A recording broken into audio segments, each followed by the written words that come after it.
Jadi yang Hmm. pertama Hmm. itu terkait dengan bahasa Inggris. Nah, kita nggak bisa menampilkan ya, meskipun saya kuliahnya di Belanda, banyak orang yang bahasa Belanda, tapi tetap aja bahasa utama ketika kuliah itu adalah bahasa Inggris.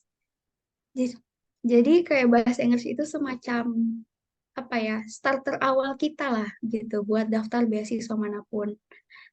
Nah, jadi waktu itu saya merasa bahasa Inggris saya masih dalam level conversational. Jadi artinya bahwa mungkin saya bisa bahasa Inggris, tapi masih bahasa Inggris yang basic-basic gitu, yang bisa bercakap gitu, bisa nulis, tapi secara akademik itu saya belum cukup rasanya.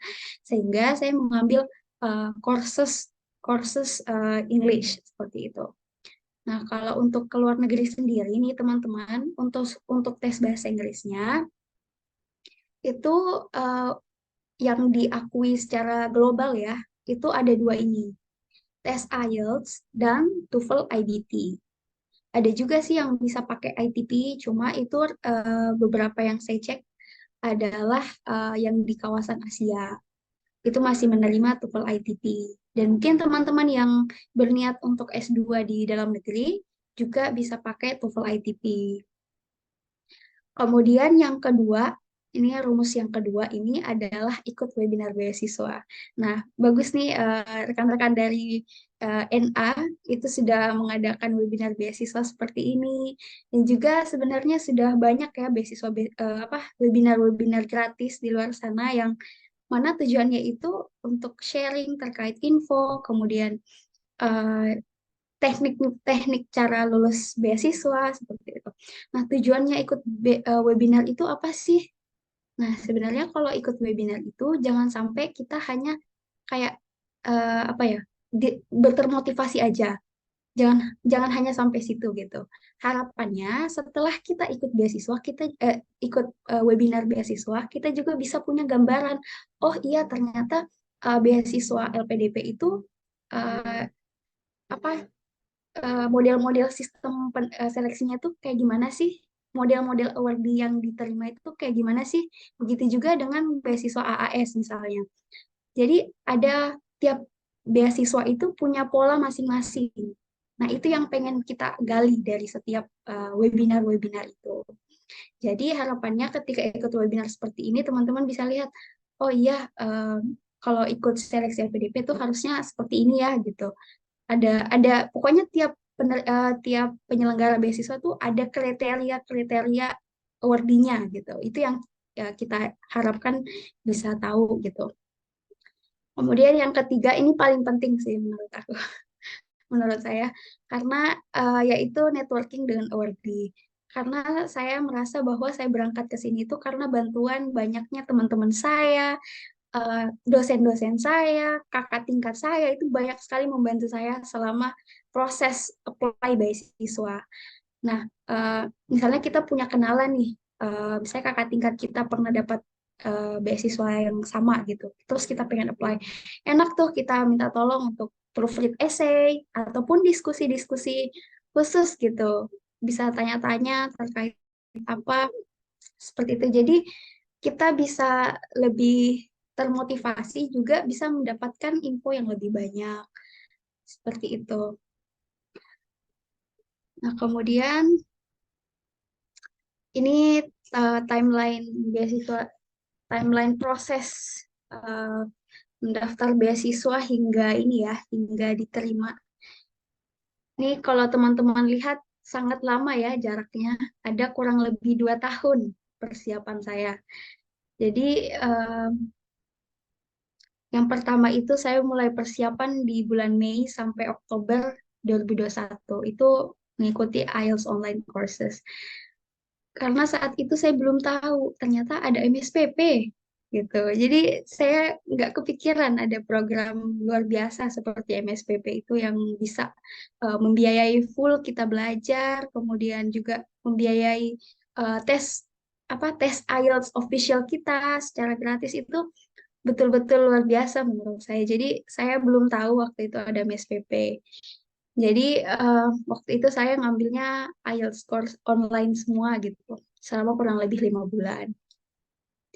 Kemudian di bulan November, akhir tahun ya, November Desember, itu saya baru cari terkait info beasiswa dan juga info-info kampus.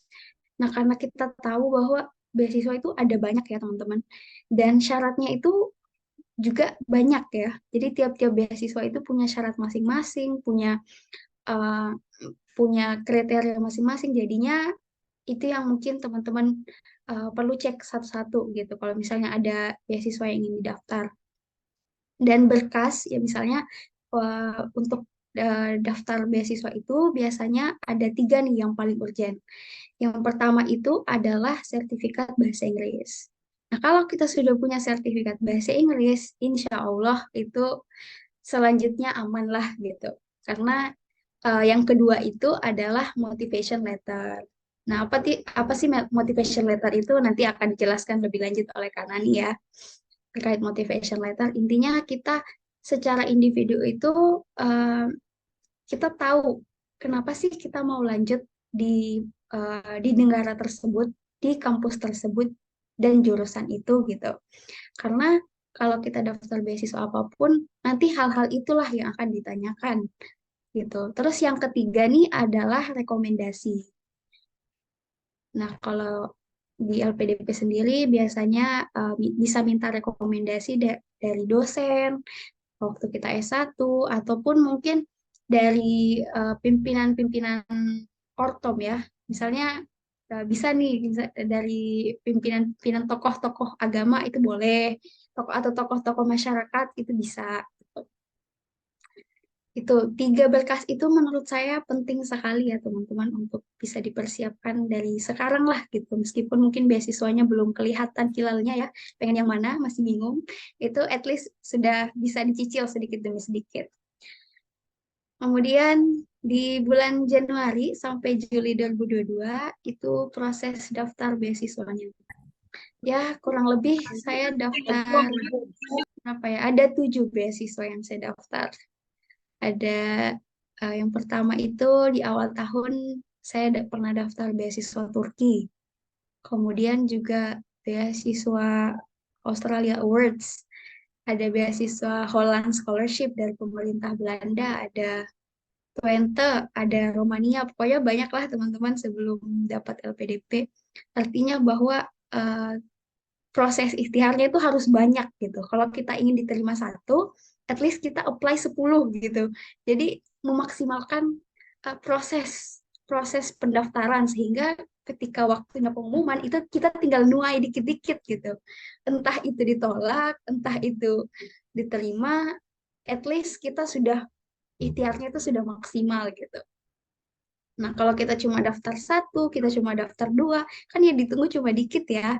Jadi eh, apa ya mungkin potensi gagal dan lulusnya kan kita nggak tahu ya jadi at least kita maksimal lah gitu saat pendaftaran kemudian di bulan Agustus tahun lalu ya itu saya baru dapat pengumuman dari beasiswa ternyata adalah dari 7 beasiswa yang saya daftar itu alhamdulillah duanya keterima dan ya yang lain gagal lah gitu di tahap pertama jadi intinya eh, perjalanannya sangat-sangat panjang ya.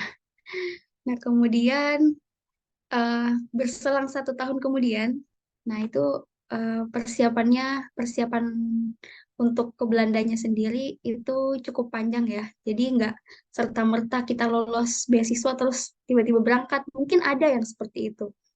Cuma yang setahu saya pemberkasan LPDP dan persiapan-persiapan untuk tinggal di luar negeri itu tidak bisa sebentar ya. Jadi eh, butuh waktu yang cukup panjang. Nah, eh, kemudian ya baru Agustus kemarin saya berangkat. Jadi saya di Belanda itu baru kurang lebih sebulan ya. Jadi mungkin belum terlalu banyak eh, hal-hal yang saya tahu terkait dengan Belanda. Oke, ini timeline saya ya teman-teman selama waktu mendapatkan beasiswa. Nah, everyone has their own timeline dan saya yakin mungkin rekan-rekan Yunda-Yunda sekalian mungkin pernah lihat ada orang yang dapat beasiswa terus tiba-tiba langsung berangkat gitu, cepat berangkatnya. Ada juga yang mungkin persiapannya cuma setahun. Nah, jadi tiap orang itu punya timeline masing-masing kapan mereka akan berangkat gitu. Tapi kalau saya kemarin alhamdulillah ya cukup panjang ya, selama 2 tahun gitu persiapannya. Oke. Nah, ini untuk list beasiswa ya, info-info terkait beasiswa yang kiranya mungkin ada teman-teman yang masih bingung apa sih beasiswa yang ada di muka bumi ini gitu. Nah, ini ada sedikit informasi terkait itu. Nah, kalau yang dari pemerintah Indonesia sendiri itu ada LPDP. Nah, di LPDP sendiri itu teman-teman sekarang ada 3 pintu. Artinya kalau kita daftar LPDP itu nggak LPDP tok gitu. Mungkin sumber dananya sama LPDP. Cuma pintu jalur masuknya itu beda. Yang pertama ada yang dari Kementerian Keuangan, yaitu lewat LPDP, kemudian ada dari Kemendikbud, yang mana disebut BPI atau Beasiswa Pendidikan Indonesia. Kemudian yang ketiga ada Kemenak, Beasiswa Indonesia Bangkit. Nah, salah satu, enggak sih, bukan salah satu, 2 orang teman-teman dari MSPP, Alhamdulillah sejauh ini ya, yang di angkatan saya itu sudah ada yang keterima di ketiga, di beasiswa LPDP dan beasiswa BIB. Seperti itu. Jadi tidak menutup kemungkinan teman-teman yang baru mau kursus bahasa Inggris, baru mau ikut Baroroh, itu akan difasilitasi. Insya Allah akan lulus juga beasiswa gitu. Dan Kak Isna mungkin on progress ya Kak ya, terkait dengan beasiswanya insya Allah. Oke, kemudian itu dari pemerintah Indonesia. Kemudian yang selanjutnya itu dari pemerintah luar negeri. Ini beasiswa full ya. Ada dari pemerintah Turki, namanya Turkiye Bulsari. Kemudian ada yang dari pemerintah Korea, Global Korea Scholarship. Ada Max dari Jepang ya. Ada Fulbright dari pemerintah US atau Amerika. Ada beasiswa Chevening, ini khusus S2 ya, S2 di Inggris. Kemudian ada beasiswa Australia Awards. Nah, setahu saya semua beasiswa ini bisa untuk program S2 dan S3. Seperti itu, dan mereka menanggung full. Seperti itu. Kemudian ada beasiswa parsial juga. Nah, beasiswa parsial ini yang seperti yang pernah saya daftar, namanya Orange Tulip Scholarship. Ini dari pemerintah Belanda. Jadi kita diberikan tunjangan kurang lebih berapa ya? 22.000 euro gitu untuk selama 1 tahun studi. Jadi masih bersifat parsial lah gitu. Jadi nggak mengcover full mereka. Juga ada beasiswa Romania dan beberapa kampus juga menyediakan beasiswa untuk mahasiswa internasional. Jadi kalau misalnya teman-teman ada referensi kampus yang ingin yang pengen teman-teman tuju, itu boleh banget teman-teman stalker nih kampusnya. Kira-kira mereka punya beasiswa apa ya gitu. Seperti itu. Nah, karena saya di LPDP, mungkin saya hanya akan membahas terkait LPDP ya. Dan jalurnya jalur lewat Kementerian Keuangan. Nah, teman-teman, di sini untuk jalur pendaftarannya sendiri ya, teman-teman mungkin sudah familiar bahwa ada 3 jalur nih untuk daftar LPDP. Ada afirmasi, targeted, sama reguler. Kalau afirmasi itu untuk teman-teman yang mungkin di daerah 3T, yang mana mungkin Kalimantan Tengah tidak masuk ya di kategori 3T itu. Jadi ada afirmasi, kemudian afirmasi itu juga bagi teman-teman yang mungkin penyandang disabilitas, ada yang mungkin dari prasejahtera itu bisa masuk di jalur afirmasi. Kemudian ada targeted yang mana teman-teman dari PNS, TNI, Polri itu boleh daftar di situ, dan kemudian jalur reguler. Nah, itu baru jalur pendaftaran. Setelah kita memilih di antara ketiga jalur pendaftaran ini, kita baru memutuskan apakah kita ingin uh, seleksinya itu lewat LOA atau non LOA. Jadi masih ada nih yang biasa nanya-nanya apa sih LOA itu? Gitu. Jadi LOA itu semacam surat keterangan bahwa kita sudah diterima di kampus tersebut gitu. Jadi baik univ di Indonesia maupun di luar negeri pasti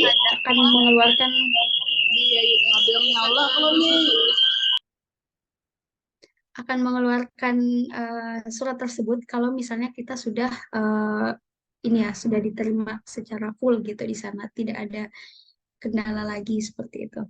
Jadi ketika kita punya, nah bedanya apa nih kalau pakai LOA sama non LOA? Kalau kita sudah punya surat diterima dari kampus, ketika seleksi kita tidak kita melewatkan satu seleksi yang biasa umumnya orang ada tiga seleksi ya, administrasi, tes bakat skolastik dan juga substansi. Kita tidak perlu ikut tes bakat skolastik. Nah, itu kelebihannya bagi yang sudah punya LOA. Jadi kalau misalnya teman-teman sudah yakin kampus luar negeri yang mana yang teman-teman pengen tuju, itu sebaiknya sudah diurus dulu nih LOA-nya. Jadi ketika seleksi LPDP, nanti tinggal dua tuh, masukin administrasi, kemudian ikut wawancara. Seperti itu. Nah, kemarin saya pakai jalur non LOE ya, jadi harus mengikuti tiga seleksi ini.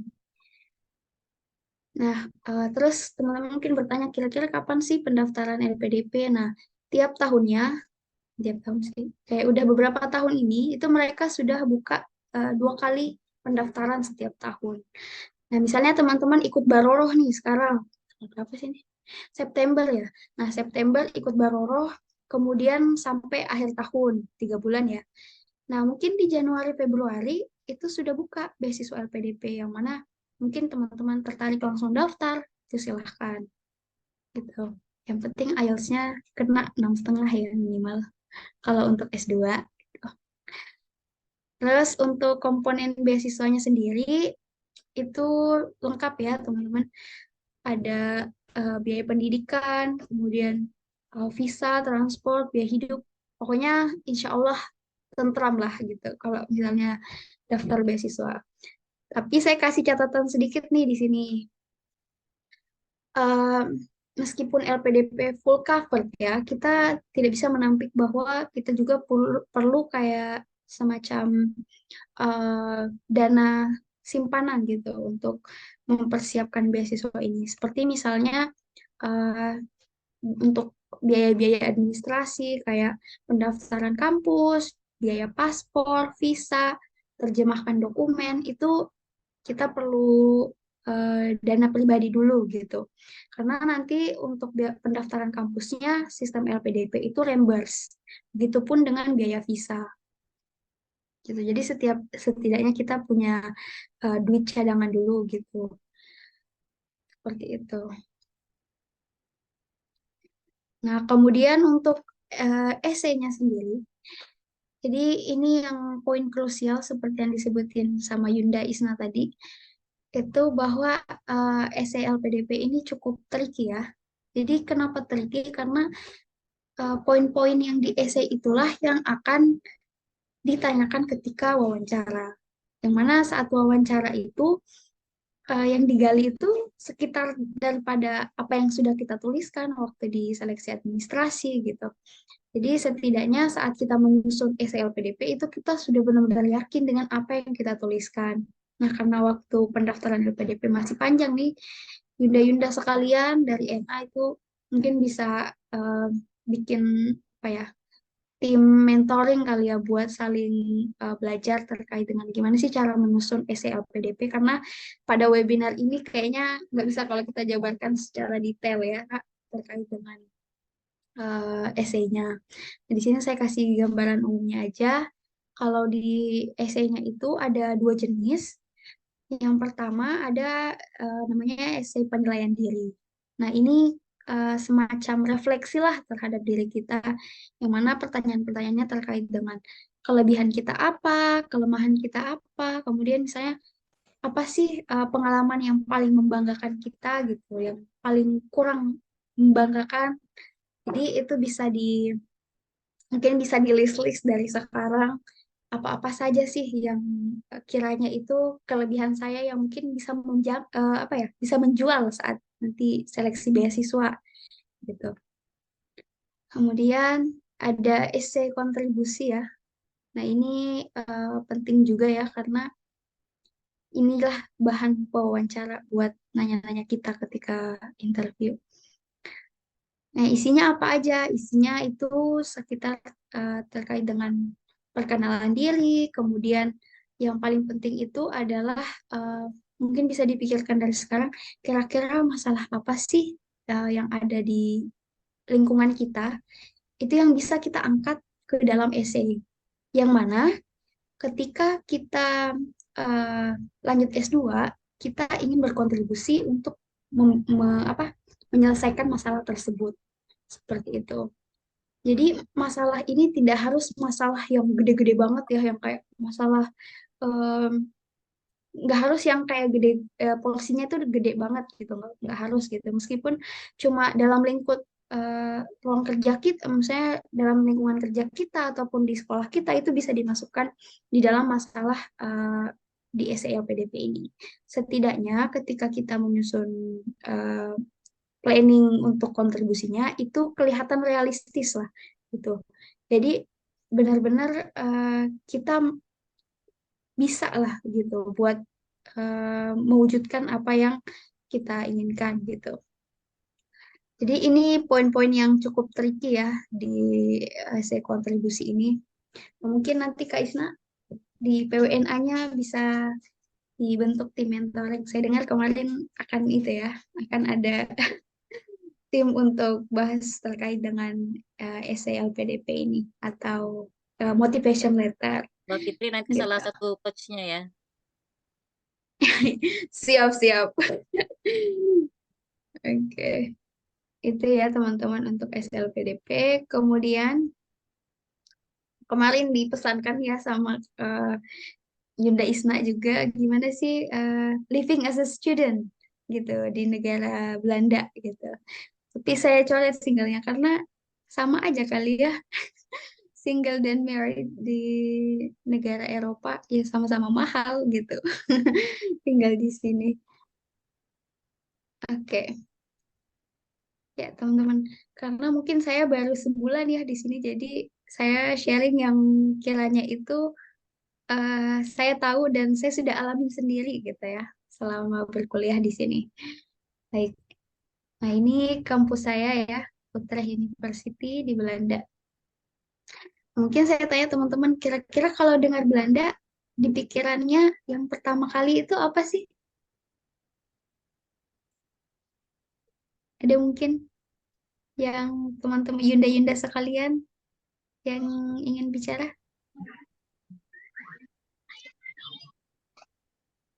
Mungkin bunga tulip ya.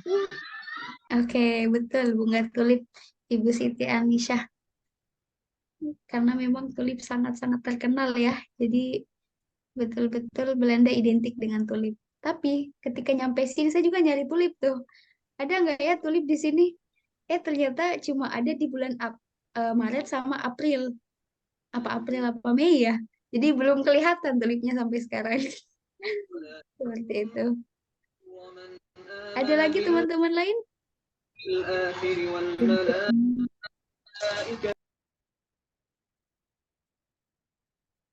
Apa sih tentang Belanda yang kepikiran pertama kali? Nah, kalau Ada mungkin di nggak ada kolom ya. chat Mbak Fitri Kolom ada. chat. Nggih. Oh, kincir angin.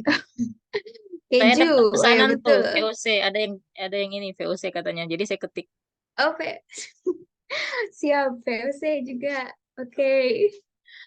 Terus apalagi nih keju. Nah, betul. Di sini banyak sekali jenis macam keju dan salah satu kabupaten di sini tuh kabupaten ya. Kabupaten di sini memang penghasil keju terbesar di dunia. Namanya Gouda. Gouda. Jadi G itu dibaca kok semua ya. Gouda. Seperti itu.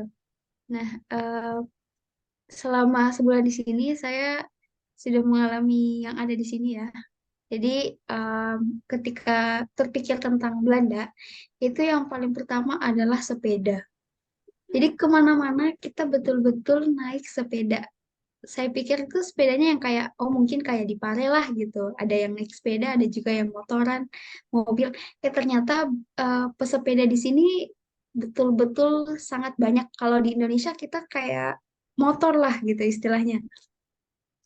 Jadi eh, di jalanan itu ada jalan yang khusus memang untuk sepeda, ada jalan yang khusus untuk mobil. Bahkan lampu merah pun ada khusus untuk pesepeda gitu. Jadi ada tiga nih lampu merah. Ada pejalan kaki, ada pesepeda, dan juga yang naik mobil gitu. Jadi ketika lampu merah pesepeda ya kita berhenti gitu. Jadi nggak kayak apa ya, nggak ruwet gitu loh. Itu kemudian em, memang di sini naik sepedanya cukup barbar juga ya teman-teman. Artinya samalah kalau kita di Indo naik motor gitu, pengen cepet-cepet. Mereka juga kayak gitu. Cuman kalau misalnya ada mobil yang melihat kita lagi nyebrang, itu pasti mereka berhenti. Sejauh ini sih saya ngalaminnya kayak gitu. Jadi kalau kita naik sepeda, terus ada mobil yang mau nyebrang, itu mereka bakal berhenti gitu. Terus selanjutnya public transport. Nah, public transport di sini itu alhamdulillah lumayan ini ya, lumayan bagus gitu. Bukan lumayan, bagus banget gitu. Jadi kita kemana-mana itu tinggal menyiapkan duit aja ya. Mau ke antar kota, mau ke mana gitu, ke kampus, itu ada tram, bus, dan juga ada train. Kemudian, Izin Mbak nah Fitri di sini, mengingatkan 5 menit lagi ya. nggak menit lagi. Oke, siap-siap. Nah, kemudian yang paling saya kagetkan itu adalah scheduling atau appointment. Appointment. Jadi apa-apa orang Belanda itu sangat-sangat terstruktur ya. Jadi kalau misalnya kita mau ketemu dosen aja, kita mau konsul, itu kita nggak bisa tiba-tiba muncul di ruangannya terus bilang, Pak, saya mau konsul gitu, Pak, saya mau nanya. Itu kita harus ngemail dulu, ngirim email dulu ke mereka, terus bilang, Pak, apakah boleh saya konsul gitu. Begitupun kalau kita ke dokter, kita jadi nggak ada yang tiba-tiba muncul gitu. Nggak bisa. Kadang-kadang mereka nggak mau ngelayanin. Jadi apa-apa itu kita harus registrasi gitu. Ikut event kita nggak bisa tiba-tiba muncul gitu. Kayak di Indo kan biasa santai aja ya. Kalau misalnya terbuka umum, nggak. Kita harus benar-benar eh, apa daftar. Meskipun acara kampus ya, kayak misalnya kemarin acara orientasi, itu kita benar-benar harus daftar sendiri. Kayak nggak ada yang otomatis gitu kan kita mahasiswa baru, otomatis kan kampus bakal ini ya, bakal arrange biar kita ikut ke semua kegiatan. Tapi di sini enggak, kita harus mendaftar sendiri kegiatan-kegiatannya. Nah itu saya cukup kaget ya terkait itu. Ya apa, sangat terstruktur lah gitu. Kemudian ini yang paling penting adalah masalah housing. Nah bagi mungkin teman-teman yang kepikiran ingin lanjut S2 di Belanda atau pengen studi di Belanda, ini sangat-sangat apa ya? Ini menjadi masalah besar sih soalnya eh, agak sulit sekarang untuk mencari rumah ya, karena kalau misalnya kita mau cari rumah itu ya ke Belanda sekarang sedang kekurangan rumah lah gitu. Jadi butuh waktu yang cukup panjang untuk mendaftar rumah. Dan saya yakin ini bukan masalah di Belanda aja, tapi di beberapa negara Eropa. Mungkin di Hungari gimana ya kanan dia? Ya, mungkin nanti karena ini bisa share terkait itu. Kalau di Belanda itu sungguh susah ya. Jadi teman-teman mungkin bisa berpikir beberapa kali dulu sebelum mungkin daftar di kampus. Karena sebelumnya saya tidak tahu terkait dengan isu ini, housing crisis. Jadinya saya cuma daftar ke kampus Belanda, ya udah gitu. Kirain aman aja ada student accommodation, ternyata tidak semua kampus menyediakan hal tersebut. Kemudian ya, nah ini mungkin yang ketiga terakhir ini adalah di lingkup akademik ya. Jadi kalau sewaktu saya orientasi kampus itu sudah dipesankan nih sama dosen saya bahwa kalian itu sangat-sangat sulit ya untuk mendapatkan 9 atau 10. Itu kayak setara 90 atau 100 lah kalau kita belajar gitu. Jadi mereka menganggap bahwa semua esai ya itu nggak bisa dinilai 100 atau 10 gitu. Jadi pasti ada kekurangan daripada esainya. Jadi akan sangat sulit itu untuk mendapat perfect score di sini. Dan juga mereka menganggap bahwa apa ya, Belanda ini agak egalitarian ya. Jadi menganggap bahwa semua orang itu sama gitu, entah dosen, entah mahasiswa, kita tuh sama-sama gitu posisinya. Jadi bahkan profesor pun di sini naik sepeda loh, nggak yang pakai mobil Mercedes gitu, kagak gitu. Jadi mereka sangat menjunjung tinggi itu. Dan juga ini yang saya juga sering tekankan bahwa all questions are accepted gitu. Nggak ada no stupid question. Artinya bahwa tiap orang itu punya pemikirannya masing-masing. Jadi kita punya kebebasan untuk bertanya apa aja gitu kan, belum tentu pengetahuan kita dan yang lain itu sama gitu. Apalagi kalau kita sudah berbeda culture, berbeda uh, jurusan waktu S1. Jadi sangat-sangat terbuka lah gitu buat perbedaan pendapat. Nah, itu yang membuat saya kadang-kadang tuh kayak merasa berani gitu untuk berpendapat di kelas, untuk sekedarnya nanya hal-hal receh gitu boleh juga gitu. Jadi benar-benar mereka consider our own opinion. Jadi at least ketika kita dalam kelas itu kita punya opini sendiri gitu. Kita nggak yang asal ikut aja gitu, asal ikut mayoritas seperti itu. Yap, mungkin itu saja ya sharing dari saya. Sepertinya sudah selesai juga slide-nya. Yap, mungkin kalau teman-teman ingin terkoneksi dengan saya, itu kita bisa follow-followan lewat Instagram. Ya kok hilang sih. Instagram, juga bisa email saya di sini. Oke, Kak Isna, saya kembali. Terima kasih teman-teman. Masya Allah, luar biasa. Terima kasih Yunda Fitri, Mbak Fitri. Kita berikan aplaus virtual ya buat Mbak Fitri. Nih, silakan. Keren sekali, keren, Masya Allah. Saya juga banyak eh, takjub mendengar sharing dari Mbak Fitri. Ada 3 poin yang saya catat dari banyak yang applause ya. Ada 3 poin yang saya catat dari sharing experience-nya Mbak Fitri. Yang pertama itu tentang timeline ya. Everyone has their own timeline. Ada yang timelinenya cepat, ada yang lama. Mbak Fitri sendiri berproses kurang lebih 2 sampai 3 tahun malah ya. Termasuk di antara persiapan bahasa itu yang cukup lama. Kemudian yang tidak kalah penting adalah kalau ingin daftar satu beasiswa, ingin mendapatkan satu beasiswa, at least itu daftarnya 10 jenis beasiswa. Jadi jangan daftar satu ngarepnya cuma itu aja yang lolos ya. Ya karena kembali lagi timeline setiap orang itu beda, success story setiap orang itu berbeda. Mungkin ada yang first attempt langsung sukses ya, pertama kali mencoba langsung dapat, berhasil bisa berangkat, ada yang perlu berkali-kali. Bahkan salah satu mentor kami di MSPP kemarin, Pak Dodi, ketika kami Betul Arkom itu mengatakan, seingat saya itu beliau daftar sampai berapa ya? Ada 15 atau 20 ya baru lolos gitu. Beliau di antara salah satu mentor di MSPP mentor di Betul Arkom yang menjadi role model bahwa yang baru daftar 1, 3, 5, 7 kali itu belum ada apa-apanya dibanding beliau. Dan saya sepakat dengan prinsip Mbak Fitri tadi. Lalu ada ada saran dari Mbak Fitri untuk membuat tim mentoring bagi NA, ya Nasyatul Aisyah, jika ada kader-kader yang berminat melanjutkan studi di luar negeri. Dan Mbak Fitri ini sendiri bersedia untuk menjadi salah satu coachnya, Masya Allah. Tawaran dan langsung ada solusi ya, Alhamdulillah baik sekali. Oke. Eh, Terima kasih Mbak Fitri atas sharingnya. Selanjutnya kita beralih ke narasumber yang kedua, Mbak Nani Apriani. Sebelumnya izinkan saya memperkenalkan beliau secara singkat. Mbak Nani Apriani ini menyelesaikan sekolah dasarnya di SDN 14 Palangkaraya, kemudian SMP-nya di SMPN 1 Palangkaraya, SMA-nya di SMAN 1 Sampit, Kota Waringin Timur. Kayaknya ada nih Yunda dari Kotim ya, sepertinya ada yang berhadir. Kemudian S1-nya Pendidikan Kimia dari Unlam Banjarmasin.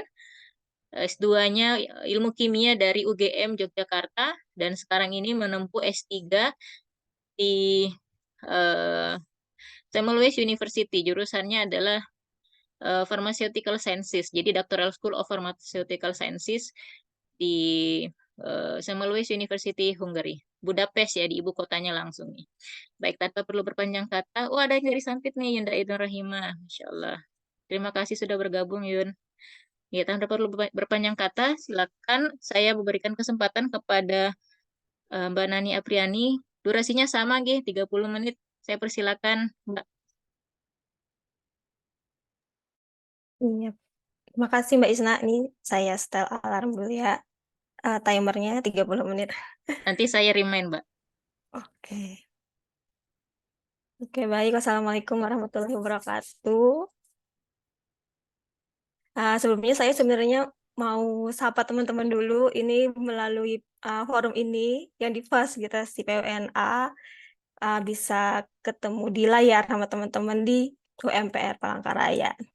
Khususnya juga untuk Pak Fitri, mentor di UMS waktu MSVP dulu. Semoga Pak Fitri masih ingat, ini saya salah satu angkatan MSVP batch 3 waktu itu, Pak. Angkatan COVID kami yang dipulangkan secara terpaksa waktu itu. Gitu. Baik, terima kasih. Saya share screen ya.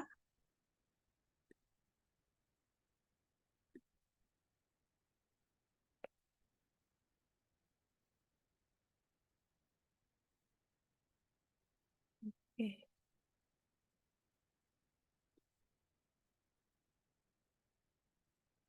Semoga sudah kelihatan. Nggih, sudah, Mbak. Sudah, Pak. Oke, jadi di sini kemarin Mbak Isna itu berpesan pada kami tentang kuliah di luar negeri bagi yang sendiri dan yang berkeluarga. Jadi di sini saya sedikit memperkenalkan bagaimana kehidupan berkuliah dan berkeluarga di Budapest, Hongaria. Jadi di sini sedikit perkenalan diri lagi sedikit. Jadi saya di Universitas Muhammadiyah Palangkaraya, kemudian di sini saya di pimpinan cabang istimewa Muhammadiyah Hongaria. Saya juga sebagai Stipendium Hungarikum Scholarship Award di tahun 2021, kemudian MSPP Award di Batch 3, yang saat ini saya juga sedang melanjutkan studi di Semmelweis University Budapest, Hongaria. Jadi di sini saya bersama dengan suami dan satu orang anak kami.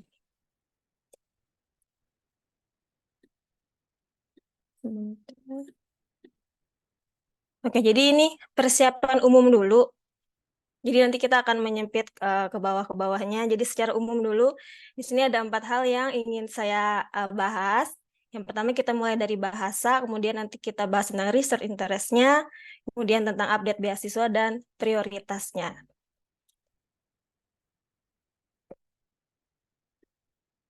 Nah, pertama tentang bahasa.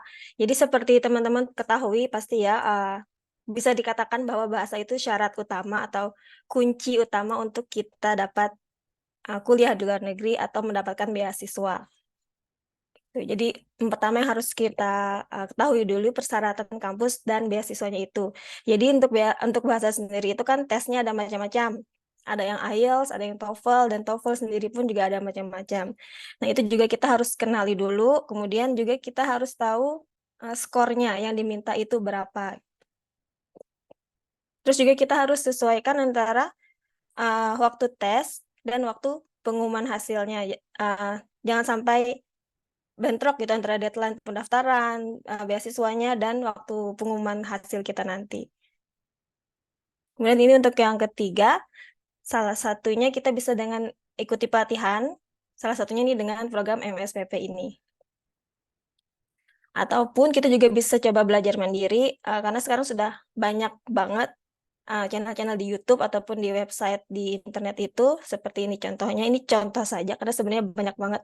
Teman-teman bisa coba cari nanti, akan ada banyak banget itu yang mengajak, yang menawarkan soal-soal latihan atau tes apa ya, mocking test gitu tentang IELTS atau TOEFL.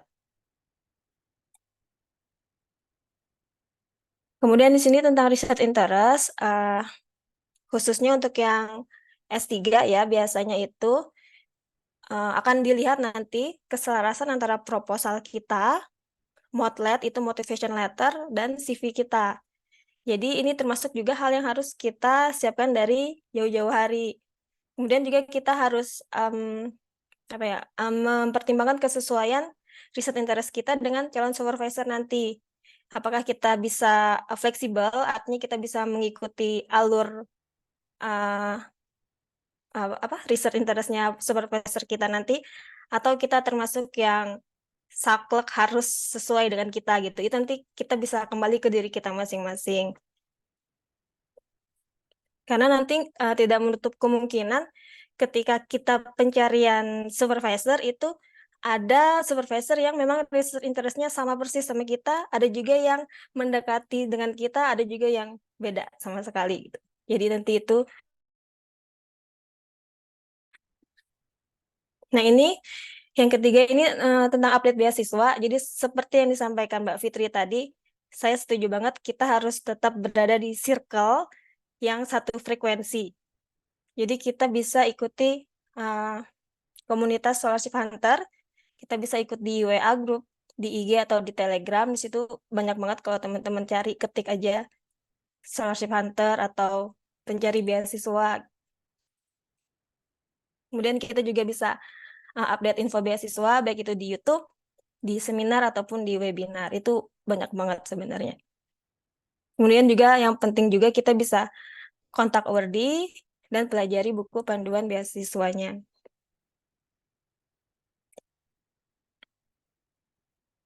Nah, ini yang keempat, ini tentang hal-hal apa saja yang perlu kita jadikan prioritas ketika kita akan studi lanjut. Maksudnya pertimbangan-pertimbangan yang harus kita pikirkan ketika kita akan studi lanjut. Contohnya di sini, ini bentuknya circle karena memang mereka saling terkait antara satu sama lain. Mulai dari benua atau negara yang mau kita tuju, kemudian kampusnya, kemudian beasiswanya, kemudian juga biaya hidupnya, bidang ilmu kita, dan pertimbangan lainnya seperti keluarga. Karena akan berbeda tantangannya dan pertimbangannya ketika kita sendiri dan kita sudah berkeluarga gitu. Nah, ini kita sedikit mengerucut. Tadi secara umum ada 4 hal yang harus kita persiapkan jauh-jauh hari. Kemudian sekarang kita akan ke Hungaria. Nah, jadi di sini kenapa Hungaria? Why Hungary? Jadi di sini ada 3 poin utama yang bisa jadi pertimbangan teman-teman jika nanti mungkin mau kuliah di Hungaria. Yang pertama adalah anggaran, kemudian tentang waktu, manajemen waktu maksudnya, dan tentang hiburan di sini. Nah, jadi saya di sini berkuliah dengan beasiswa stipendium Hungarikum, di mana beasiswa ini tidak memberikan tunjangan keluarga. Dan saya di sini kan bersama dengan keluarga. Jadi ini juga salah satu hal yang perlu dipertimbangkan juga. Nah, tapi teman-teman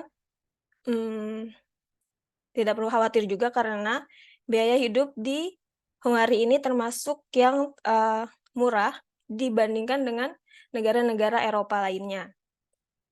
Misalnya nanti kita bandingkan dengan di Belanda gitu misalnya. Di Hungari relatif lebih murah. Kemudian juga akan banyak diskon untuk mahasiswa. Kemudian juga sekolah untuk anak itu gratis dan transportasi anak juga gratis.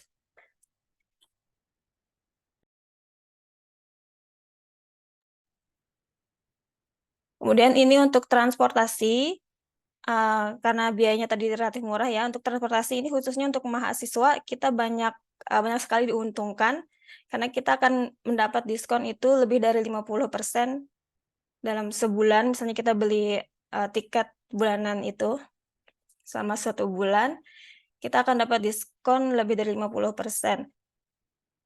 Nah, kalau dirupiahkan itu sekitar 150.000 rupiah, kita bisa pakai semua moda transportasi umum.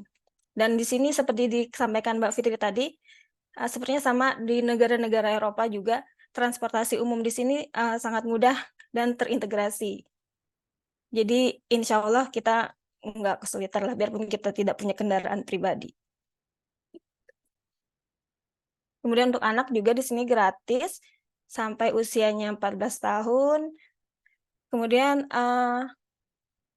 kalau dibandingkan dengan yang disampaikan Mbak Fitri tadi, di Belanda akan banyak banget yang pakai sepeda. Kalau di sini pengguna sepeda tidak sebanyak di Belanda, tapi karena transportasinya sangat mudah dan murah banget. Karena kebanyakan di sini pakai transportasi umum itu. Kemudian kita ke pendidikan anak. Nah, di sini pendidikan anaknya gratis, khususnya untuk sekolah yang public school dari pemerintah itu gratis. Jadi pengeluarannya itu cuma ada di awal untuk keperluan pribadi dan ATK. Terus kegiatannya belajar, bermain, dan 3 kali makan dalam 1 hari itu di sekolah. Kemudian pengeluaran tambahannya juga akan diminta jika kita memesan makanan melalui catering sekolah. Jadi sekolah itu menyediakan catering untuk makan 3 kali sehari itu. Jadi kita diminta untuk membayar biaya tambahan untuk itu. Nah, karena kami di sini beberapa sekolah kebanyakan tidak menyediakan makanan halal kan, karena bukan negara yang mayoritas Muslim. Jadi kami di sini membawa bekal sendiri dari rumah. Nah, kemudian untuk waktu di sini, waktu kerjanya, jadi ini matching banget gitu antara waktu sekolah anak dan waktu kerja saya di kampus, khususnya di lab. Jadi kami bekerja itu, dan anak sekolah itu dari Senin sampai Jumat, dari jam 8 sampai jam 4 sore. Jadi setelahnya, jadi kita bisa berangkat dan pulang bersama. Kemudian juga dari sekolah, itu nggak ada PR lagi. Dan karena waktu weekdays-nya Senin sampai Jumat, jadi kita punya 2 hari weekend di sini, Sabtu dan Minggu.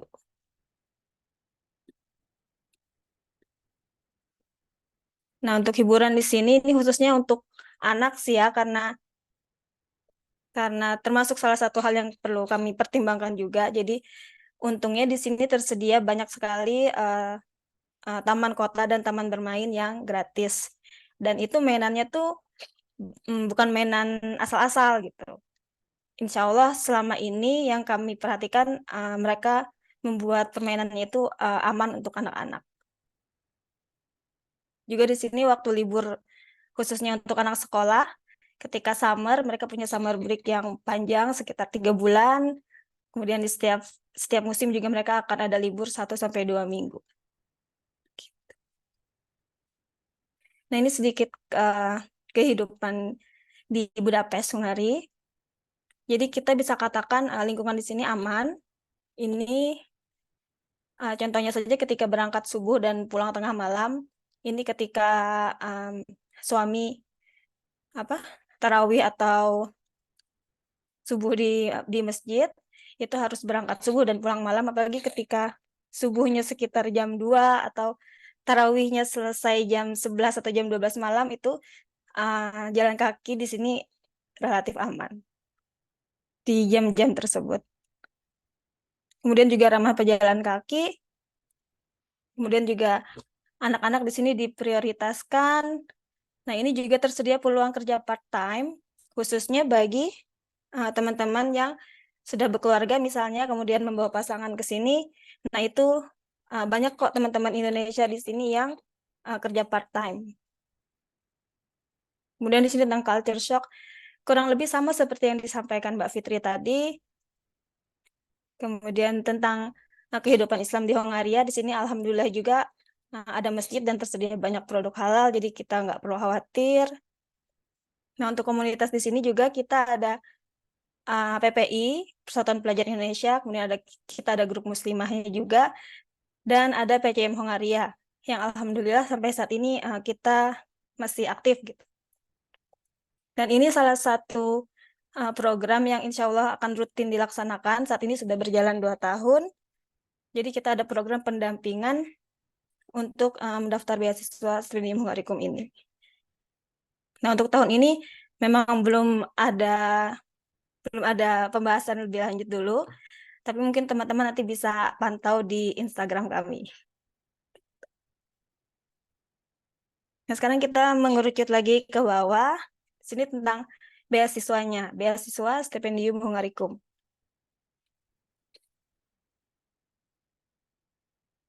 Bentar.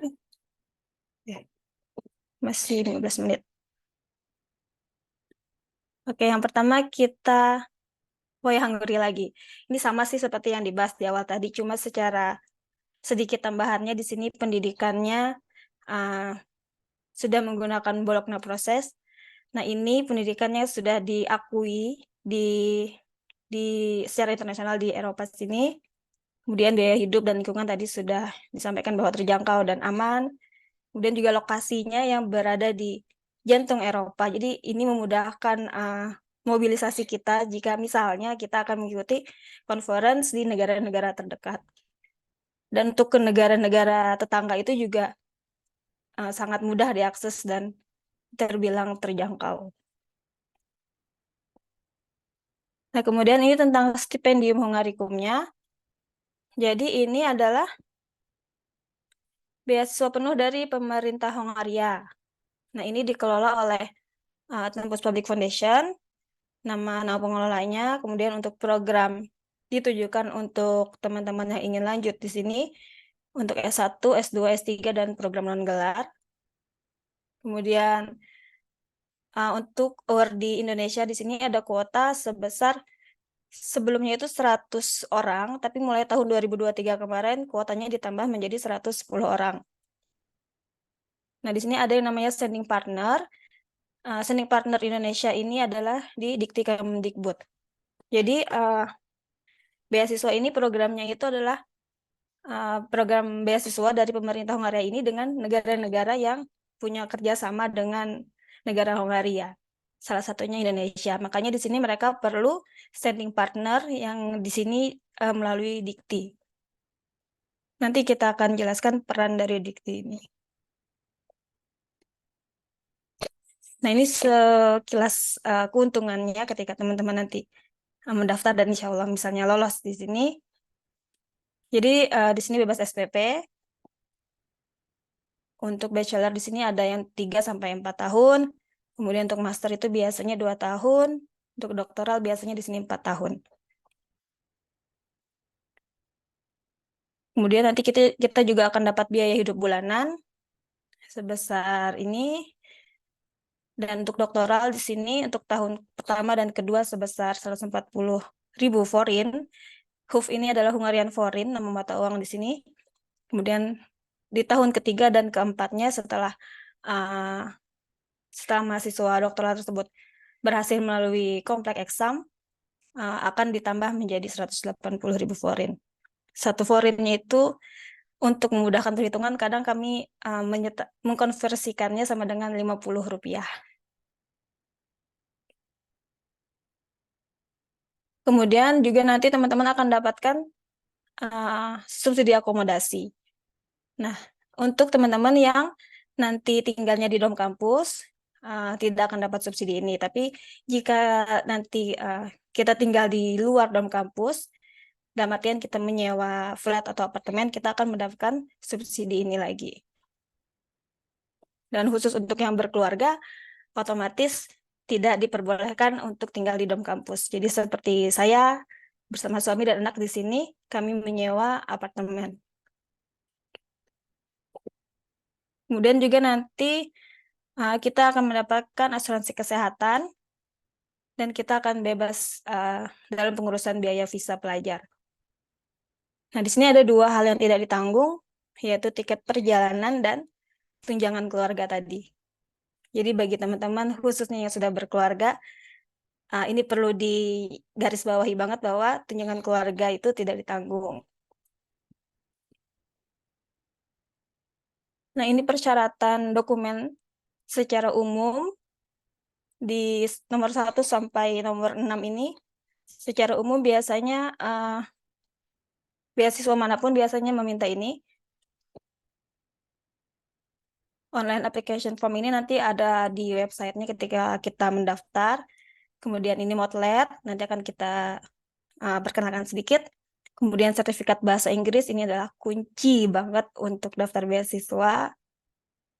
Kemudian selanjutnya adalah raport, ijazah, transkrip, dan ID. Nah, ini yang khusus untuk jurusan seni atau musik, diperlukan portofolio. Ini nanti ketika kita dinyatakan lolos nominasi, akan diminta untuk upload medical certificate.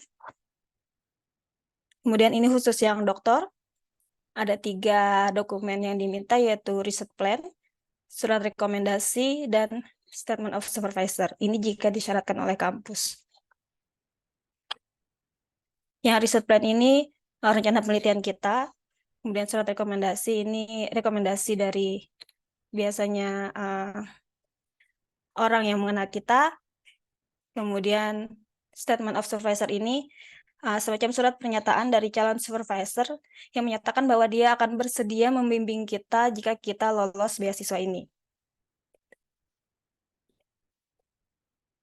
Nah, ini sedikit tentang Motlet, karena memang bahasan di Motlet ini sebenarnya panjang.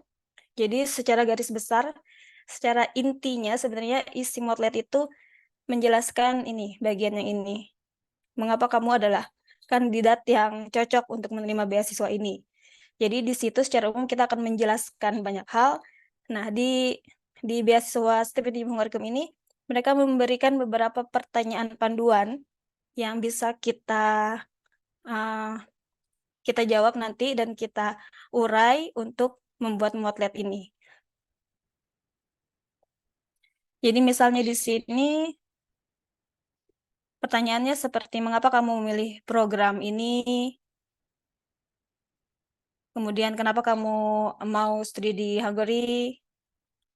Terus ekspektasi kamu terhadap studi kamu ini nantinya apa? Kemudian background atau latar belakangmu sebelumnya tuh seperti apa? Penelitian-penelitian yang sudah dilakukan seperti apa? Makanya seperti tadi disampaikan bahwa kita perlu mencari garis lurus atau titik temu antara CV kita nanti, kemudian latar belakang kita, penelitian tadi, dan rencana kita. Kemudian ini juga gimana sih menurutmu program ini nanti bisa membantumu untuk mencapai tujuanmu. Kemudian ini ya development challenge untuk secara lokal, nasional, dan global. Kemudian ini skill dan kualifikasimu nanti di kedepannya, apa yang akan kamu terapkan nanti ke depannya. Kemudian menurutmu tantangan apa yang mungkin akan kamu hadapi di negara tujuan ini kamu sebagai mahasiswa asing, dan bagaimana cara kamu mempersiapkan dirinya. Ini kurang lebih seperti ini. Kemudian di sini diminta kita menuliskan paling tidak 1.500 karakter dan tidak lebih dari 4.000 karakter.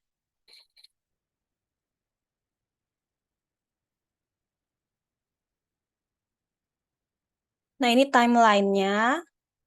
Biasanya beasiswa ini buka pendaftaran itu dari bulan November dan berakhir di bulan Januari tahun berikutnya.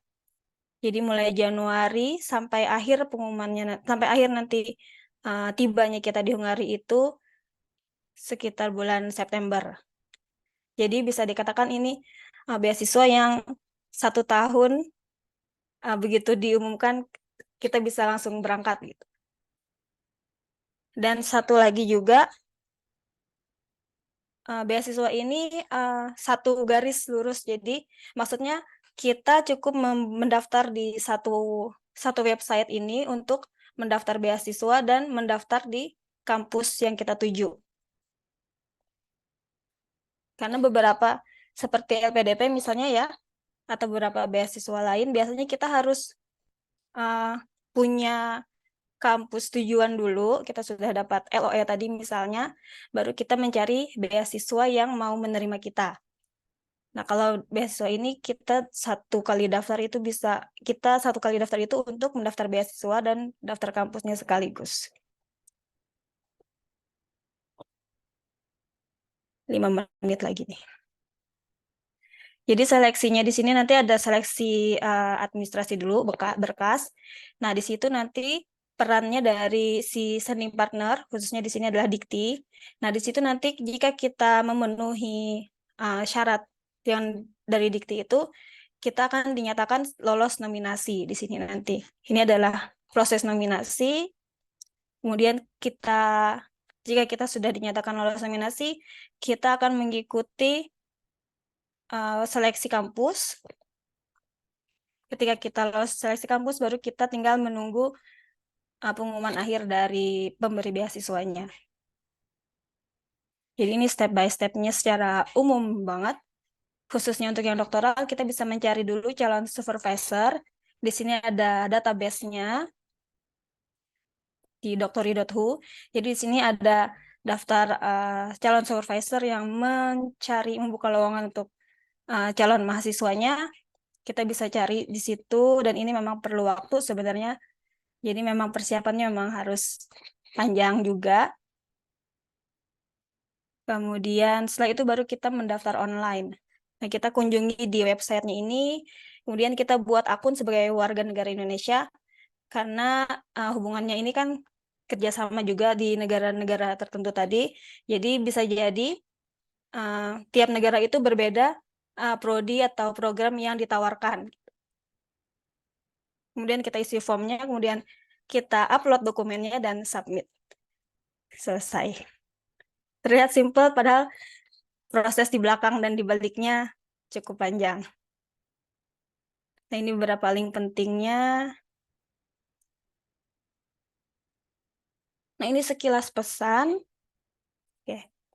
Sekilas pesan, jadi kalau teman-teman mungkin sering dengar dari cerita-cerita teman-teman yang menjadi awardee, biasanya kita akan berpesan untuk sebar jala atau sebar benih gitu ya. Jadi kita bisa daftar ke beberapa beasiswa sekaligus sesuai dengan kriteria prioritas kita tadi. Karena tiap orang kan prioritasnya beda-beda gitu ya. Jadi kita sebar itu, kita daftar beasiswa ke beberapa beasiswa tadi, kemudian kita siapkan semua dokumennya, dan satu hal yang perlu juga, kita harus bisa jaga semangat itu. Karena jujur teman-teman, semangat untuk ini emang naik turun, dan kita perlu cari teman yang sefrekuensi. Kemudian salah satu caranya untuk menyiapkan dua ini tadi, kita bisa dengan daftar MSPP. Alhamdulillah, kita di MSPP bisa belajar IELTS, dan di situ intens banget, setiap hari pagi sampai sore. Kemudian kita juga bisa mentoring persiapan berkasnya, dan kita juga mendapatkan akomodasi dan biaya hidup bulanan dari program ini. Dan ini juga kita bisa dapat teman baru, biarpun kita harus dikarantina kan selama 3 bulan dan harus terpisah sementara dengan keluarga. Dan kita juga bisa berbagi cerita dan pengalaman dan semangat di situ. Dan ini program Betul Alkom juga sangat amat berharga banget. Mungkin teman-teman MSPP sudah merasakannya. Nah, ini terakhir timeline. Oke. Nah, tadi kata Mbak Fitri kan bahwa saya setuju banget juga bahwa tiap orang punya timeline-nya beda-beda sendiri. Jadi ini sedikit berbagi cerita timeline saya. Jadi dimulai dari 2019, itu saat pendaftaran MSPP itu September sampai Oktober. Nah, untuk pendaftar MSPP sendiri ini pun sebenarnya saya juga harus melalui up and down-nya dulu juga, karena salah satu syaratnya adalah kita punya sertifikat bahasa Inggris yang memenuhi syarat juga. Jadi di situ juga kita sudah mulai belajar untuk mendapat syarat itu. Kemudian ini diterima MSPP, kemudian menjalani program MSPP itu dari Januari sampai April rencananya. Tapi karena waktu itu COVID, Di bulan Maretnya kami terpaksa dipulangkan dan melanjutkan 1 bulan terakhirnya itu di rumah masing-masing secara online. Dan kalau teman-teman ingat, mungkin tahun itu emang tahun yang berat karena kita seketika mendadak dipaksa untuk online semua gitu. Jadi waktu itu saya belajar IELTS sendiri di rumah sampai, nah ini bulan November, di sini pemulai pembukaan pendaftaran SH tadi, Stipendium Hungarikum tadi. Jadi saya mulai persiapan dokumen dan pemenuhan persyaratannya. Kemudian di Desember 2020 baru mulai tes IELTS-nya, dan pengumumannya itu di bulan Januari. Dan terakhir submit-nya itu juga deadline-nya di bulan Januari. Jadi ini termasuk yang agak sangat mendekati deadline. Jadi mungkin teman-teman bisa sebaiknya persiapkan jauh lebih dulu. Nah, timer saya sudah bunyi. Sedikit lagi. Jadi terus setelah submit itu, jadi saya menjalani proses seleksi kampus dan beasiswa itu dari Januari sampai Juli. Kemudian pengumumannya ini di bulan Juli. Nah, ini termasuk. Nah, kemudian dari bulan Juli sampai Oktober itu kami jatuh bangun lagi mengurus pengurusan visa dan keberangkatan. Dan di bulan Oktobernya kami memulai petualangan baru kami di sini. Jadi ini termasuk beasiswa yang bulan Juli pengumuman, bulan September biasanya. Bulan September kita sudah bisa berkuliah. Gitu. Oke, sepertinya itu teman-teman sedikit sharingnya. Sebenarnya banyak yang mau disampaikan. Jadi teman-teman kalau ada yang mau ditanyakan bisa ke email saya apriani.nani@yahoo.com, atau teman-teman bisa lihat di YouTube kami. Di sini saya dan suami sharing, berbagi pengalaman atau dokumen-dokumen atau hal-hal yang harus dipersiapkan dan dipertimbangkan untuk beasiswa ini. Gitu. Demikian saya kembalikan ke Mbak Isna. Wassalamualaikum warahmatullahi wabarakatuh. Waalaikumsalam warahmatullahi wabarakatuh. Masya Allah. Terima kasih banyak sharingnya Mbak Nani. Luar biasa ya. Dari Mbak Fitri tadi ya life as an international student, tapi yang perspektif single ya, single fighter. Kalau Mbak Nani ini dari yang ya couple ya, apalagi bawa anak pula, jadi bertiga di sana. Tantangannya tentu berbeda. Kalau Mbak Nani tadi nggak ada tunjangan keluarga ya Mbak ya, stipendium Hungarikum, meskipun memang sang suami Mas Nono yang juga merupakan dosen Universitas Muhammadiyah Palangkaraya juga award di stipendium Hungarikum, tapi karena bawa anak dan anak ini tidak dapat tanggungan, nggak dapat tunjangan keluarga, jadi tentu harus mikir lagi nih gimana mencari income-income yang lain. Nah, ini tadi ada beberapa pertanyaan yang masuk ke saya secara japri, tapi nanti akan saya persilakan jika ada Yunda-Yunda yang ingin bertanya secara langsung, silakan raise hand, nanti boleh mengaktifkan mikrofon jika mengaktifkan kamera itu agak sulit ya. Nah, sebelum masuk ke pertanyaan, saya ingin meresum dulu sedikit dari poin-poin yang disampaikan oleh Mbak Nani tadi. Karena Mbak Nani ini adalah award di S3 ya. Saya juga sama. Insya Allah akan melanjutkan S3 dan sedang menunggu pengumuman dari salah satu university. Ada beberapa hal yang mungkin agak sedikit berbeda dibanding prosesnya Mbak Fitri tadi ya. Kalau calon award di PhD atau doktoral itu harus mempersiapkan proposal. Jadi memang mencari potensial supervisor itu dilakukan di awal. Ya berbeda ya di Indonesia. Ada beberapa kampus yang ya kalau mau daftar kuliah ya sudah daftar aja. Tentang proposalnya apa, supervisornya siapa, itu nanti belakangan. Tapi mayoritas perguruan tinggi di luar negeri itu justru meminta di depan. Proposalnya mana? Nah, proposalnya kirim dulu. Cari supervisornya dengan proposal itu. Nanti kalau ada supervisor yang mau menerima, barulah apply ke kampus tersebut sambil apply ke beasiswa. Jadi, alurnya sedikit berbeda. Makanya tidak heran kalau banyak award di beasiswa itu yang, iya nih udah dapat LPDP misalnya, tapi LOI-nya belum ada. Kenapa LOE belum ada? Iya, belum dapat supervisor. Mungkin proposalnya yang kurang kurang tanda kutip kurang cantik gitu. Atau sebaliknya, sudah dapat LOE tapi beasiswanya belum dapat. Nah, itu biasanya derita para ini award di calon S3. Nah, kemudian eh, terkait dengan dokumen persiapan mahasiswa doktoral, tadi ada catatan dari Mbak Nani bahwa motivation letter dan CV itu harus selaras ya, karena ini nanti akan menjadi salah satu penilaian dari potential supervisor. Karena kalau nggak sinkron, apa ya, ya ini tentu tidak menggambarkan bahwa ini memang menjadi riset interest yang spesifik dari kita. Ini tidak menggambarkan diri kita seperti apa.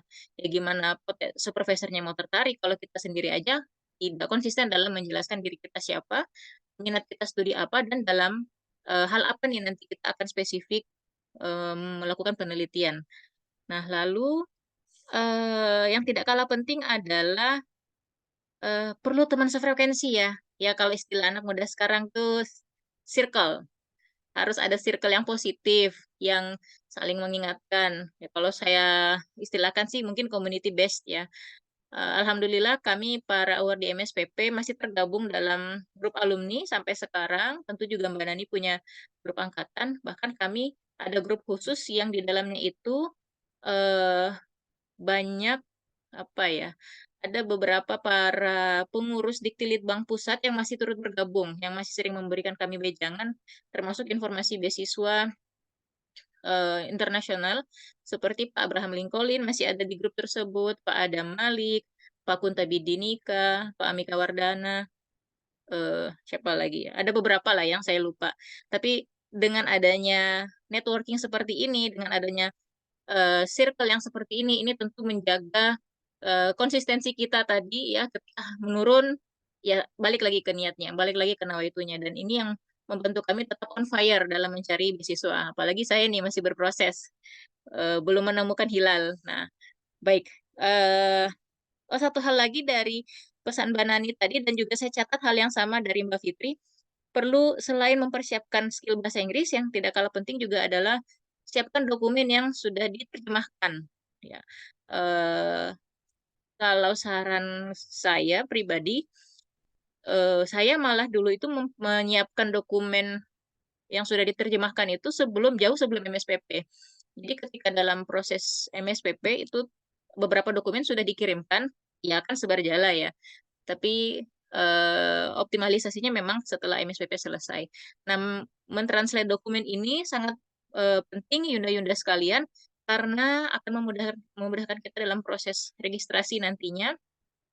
Kemudian eh, mentranslate dokumen ini tidak ada expirednya. Jadi mau ditranslate kapanpun ini akan berlaku sepanjang masa. Akan berlaku seumur hidup dengan catatan tempat kita melakukan translasi dokumen itu adalah yang mempunyai sworn translator atau translatornya tersumpah gitu. Ada beberapa lembaga penerjemah yang memiliki penerjemah tersumpah yang nanti bisa kami sharekan info kontaknya. Nanti akan saya share di grup peserta. Yang belum masuk ke grup peserta, silakan dicek link registrasi untuk kembali ke link tersebut. Nanti semua dokumen yang berkaitan dengan persiapan beasiswa, peluang beasiswa yang kami dapatkan infonya, kemudian juga tentang PowerPoint 2 pemateri tadi akan kami share di grup peserta. Oke, baik. Resumenya kepanjangan ya sepertinya. Nah, ada beberapa pertanyaan nih yang masuk di kolom chat. Saya izin membacakan ya. Jika ada yang ingin bertanya secara langsung, boleh raise hand, nanti akan saya berikan kesempatan. Kalau yang japri ke saya ada beberapa, tapi nanti aja lah ya, yang di kolom chat dulu nih. Dari Mbak Ainur Rohima, ini dari PDN Akotim nih. Selamat bergabung Mbak Ainur Rohima. Mbak Nani, mohon di-share dong Mbak contoh motletnya. Wow, saat daftar ke Hungari, ceritakan langsung aja nih Mbak, buat gambaran kami yang baru belajar tentang beasiswa. Wah, langsung ditodong nih Mbak Nani. Padahal tadi rencananya kita mau bikin ini ya, mentoring kelas ya untuk motivation letter dan kawan-kawan. Motivation letter, personal statement, apalagi academic CV. Nanti rencananya baru dibuat kelas mentoringnya nih, Yunda Ainur. Tapi boleh Mbak Nani, mungkin bisa ditampilkan kah Mbak Nani kalau bersedia? Ditampilkan sepintas gitu, motivation letternya. Itu yang pertama, kemudian langsung aja ya. Yang kedua dari Mbak Nani. Assalamualaikum. Dari Mbak Inaya untuk Mbak Nani lagi. Assalamualaikum Mbak Nani, mau nanya, untuk beasiswa stipendium Hungarikum tidak terbuka untuk umum kah? Apakah hanya terbatas untuk dosen kampus Kemdikbudristek? Kalau sertifikat bahasa, apakah yang diakui itu IELTS atau TOEFL? Dan skornya berapa minimalnya? Lanjut lagi, Mbak Nani, apakah ada batasan usia untuk beasiswa S2 atau S3 stipendium Hungarikum? Nah, ini untuk Mbak Nani dulu ya, 3 pertanyaan ini. Oke. Mungkin mau dijawab, kayaknya jawabnya langsung borongan aja ya, Mbak Nani. Tadi motivation letter yang pertama, kemudian apakah SH itu khusus untuk dosen Kemdikbudristek, lalu skor TOEFL-nya atau IELTS-nya berapa? Untuk S2, S3 ada nggak peluang? Oke, silakan. Oke, namun untuk contoh Motlet dulu, nih jujur saya harus membuka-buka folder lagi kalau harus menampilkan Motlet. Jadi mungkin sampaikan secara umum dulu juga. Ya, itu tadi bahwa di Motlet yang perlu kita sampaikan khususnya adalah mengapa sih kita harus jadi awarding-nya mereka gitu. Jadi kita cerita tentang background kita siapa, kemudian background kita gimana, rencana kita seperti apa, selama ini yang sudah kita lakukan apa aja, kemudian kenapa sih kita milih program tersebut, emang program tersebut bisa bantu kita apa untuk kita mencapai goal kita, tujuan kita gitu. Kemudian apalagi tadi ya? Kemudian ya kontribusi kita ke depannya nanti juga apa, baik secara lokal, nasional maupun secara global, secara umum. Kemudian juga kita harus tahu skill kita sekarang seperti apa, kualifikasi kita seperti apa, kemudian apa sih yang kita harapkan nanti setelah jika kita menjadi awardee, kita bakal menjadi seperti apa lagi gitu, skill atau kualifikasi apa yang akan kita dapatkan dan kita terapkan nantinya. Terus juga sebagai mahasiswa asing kan di negara tersebut, kita juga harus tahu tuh tantangan kita apa, bahasa kah, kemudian culture shock yang beda banget sama negara tempat kita tinggal saat ini. Terus juga sebenarnya itu by proses ya, khususnya untuk culture shock, kita mungkin bisa lihat dari teman-teman di YouTube misalnya, atau cerita dari teman-teman awardee misalnya. Tapi nanti kita palingnya sudah tahu bayangan sedikitnya, kemudian kira-kira untuk menghadapi tantangan tersebut, apa sih yang akan kita lakukan gitu. Jadi intinya di Motlet itu kita memperkenalkan diri kita, beserta background dan tujuan kita, dan meyakinkan mereka kenapa sih mereka harus milih kita, gitu sih secara umumnya. Secara khususnya sebenarnya banyak ya, step by step-nya nanti. Secara umum sebenarnya seperti itu untuk beasiswa ini maupun untuk beasiswa-beasiswa lain, saya rasa kurang lebih sama seperti itu. Kemudian apa nih? Tadi Motlet, untuk ini. Oh ya, beasiswa SH ini tidak terbatas untuk dosen aja. Jadi terbuka untuk umum dan tidak ada, untungnya lagi tidak ada batasan usia. Gitu. Kemudian untuk sertifikat bahasa yang diakui itu, nah itu beda-beda setiap kampus. Kadang beberapa ada yang minta IELTS dengan skor tertentu, itu juga beda-beda tiap kampus dan tiap programnya. Ada juga yang kadang minta TOEFL, dan itu pun skornya pun beda-beda. Jadi kita memang perlu waktu berselancar di depan laptop untuk membuka masing-masing program studi itu yang sesuai dengan bidang kita. Terus kita buka masing-masing kampusnya dan kita buka masing-masing prodinya. Kita lihat di situ persyaratannya. Nah, untuk yang di Stipendium Hungarikum ini, nanti teman-teman, nanti saya lihat apakah saya tadi menampilkan di link pentingnya. Nah, nanti teman-teman ada websitenya. Di website itu nanti ada kayak pencarian. Nanti kan di website itu kita bikin akun, kemudian kita mencari prodi-prodi yang kita tuju gitu.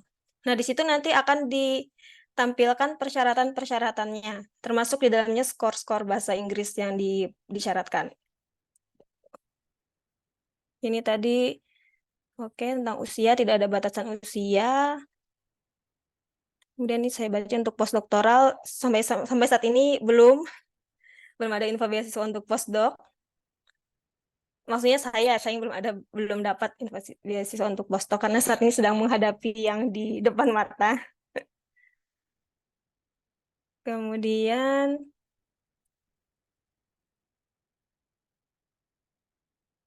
Mbak Isna, ini saya langsung baca di ini ya, di kolom komentar ya. Nah, iya, boleh Mbak, langsung silakan. Tadi Mbak Fatul Jana yang info untuk postdoc tadi, sampai saat ini saya sendiri yang belum ada mencari. Kemudian Mbak Ainur, dari Motlet tadi, apakah jejak digital kita atau sosmed pribadi kita juga sangat membantu untuk lolos awardee? Maksudnya jejak digital kita tuh ya. Oke. Nah ini maksudnya untuk penilaian ini ya, penilaian dari si pemberi beasiswa itu. Apakah mereka akan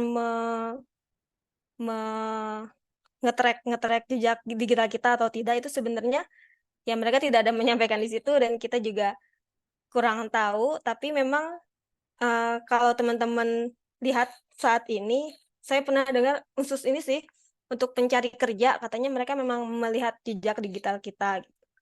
Nah untuk yang seperti ini saya tidak bisa memastikan juga, tapi mungkin memang alangkah lebih baiknya agar kita sudah mulai apa ya, bisa bijak berdunia digital, berdunia sosmed gitu. Kemudian, oke itu sih. Ya, itu sih Mbak, mungkin ada tambahan dari Mbak Fitri.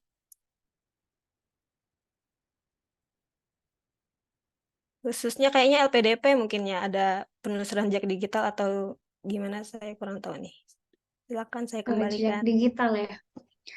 Oke, kalau setahu saya sih waktu pendaftaran di aplikasi websitenya LPDP memang kita diwajibkan mengisi minimal salah satu sosial media lah.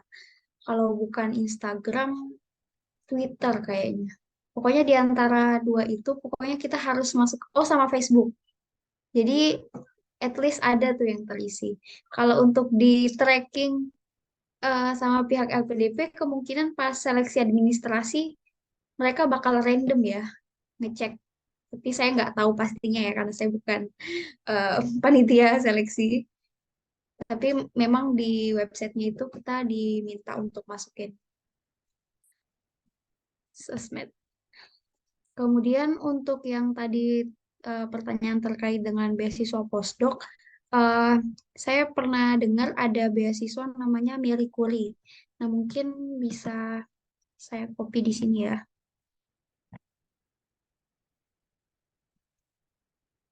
Beasiswa postdoc. Nah, ini ada salah satu yang dari Belanda juga mendapatkan beasiswa itu, Marie Curie. Tapi untuk teknisnya saya sebenarnya kurang paham ya. Tidak terlalu paham terkait dengan itu. Jadi mungkin dari website itu bisa Yunda cek sendiri. Kemudian yang kedua, setahu saya ada beasiswa dari Fulbright. Bentar. Ini untuk program postdoc. Oke. Saya ya cuma dua itu aja. Mungkin boleh dicek-cek websitenya ya terkait dengan beasiswa tersebut. Kemudian ada pertanyaan nih. Tips mudah untuk LOE, mendapatkan ya. LOE dari kampus tujuan itu bagaimana prosesnya? Nah, teman-teman, kalau dari kampusnya sendiri itu beda-beda ya tiap kampus. Tapi rentan untuk sampai kita diterima, dari apply sampai diterima itu biasa memakan waktu 1 bulan sampai mungkin paling lama 3 bulan lah gitu. Sampai kita benar-benar memegang LOE itu. Jadi disiapkan waktu yang eh, cukup ya sebelum misalnya kalau kita pengen daftar LPDP lewat dengan jalur LOE itu sebaiknya diperkirakan tuh kapan saya harus mendaftar kampus sehingga ketika LPDP buka saya bisa masuk lewat jalur LOE itu. Nah, untuk tipsnya sendiri sebenarnya kalau yang ini ya, kalau eh, kampus-kampus Eropa itu sebenarnya mereka sangat mengecek requirement kayak dari IELTS sama motivation letter. Sama nilai juga sih sebenarnya. Cuma nggak yang strict-strict banget. At least kita memenuhi standar mereka, udah aman tuh kita. Yang penting sesuai requirement, udah nggak perlu gimana-gimana lagi. Terus kalau yang dapat LOE-nya sih sebenarnya tidak sesulit itu ya teman-teman. Mungkin teman-teman membayangkan sulitnya SBMPTN di Indonesia dan seleksi-seleksi lainnya, ternyata kalau di Eropa itu tidak, setahu saya tidak sesulit itu. Kecuali univ yang teman-teman tuju itu yang memang sangat-sangat top 10 gitu, yang kayak Cambridge, Oxford, yakinlah itu lebih challenging gitu. Tapi kalau yang top 50 itu setahu saya tidak terlalu gimana-gimana kok. Yang penting kita bisa menjelaskan lewat motivation letternya kalau bidang yang kita inginkan itu akan relevannya tuh kemana gitu, relevansinya tuh kemana, dan eh, kenapa sih kita tertarik buat ikut di program tersebut. Sebenarnya itu aja sih sebenarnya udah cukup ya. Dan memenuhi kriteria yang kayak misalnya ada beberapa jurusan itu yang memang diwajibkan dari lulusan S1-nya tuh misalnya psikologi, mau lanjut S2 psikologi. Jadi beberapa kampus dan sama program itu ada juga yang mewajibkan S1-nya harus psikologi gitu. Jadi silahkan dicek baik-baik website kampusnya, kemudian dilihat eh, apakah eh, maksudnya timelinenya itu berapa lama sih biasanya baru LOA itu bisa keluar. Tapi range-nya tadi yang seperti saya bilang mungkin sekitar sebulan sampai 3 bulan juga bisa. Oke, tergantung dengan kampus masing-masing. Seperti itu. Jadi kalau untuk dapat LOA sebenarnya teman-teman, apalagi kalau di Eropa ya, insya Allah lah gitu. Selama memenuhi kriteria itu aman lah gitu. Yang perlu diperjuangkan banget nih, bentar. Diperjuangkan itu sebenarnya beasiswanya aja sih. Karena jangan sampai kita dapat banyak LOA, ya ternyata kendalanya di beasiswa gitu. Ya, itu.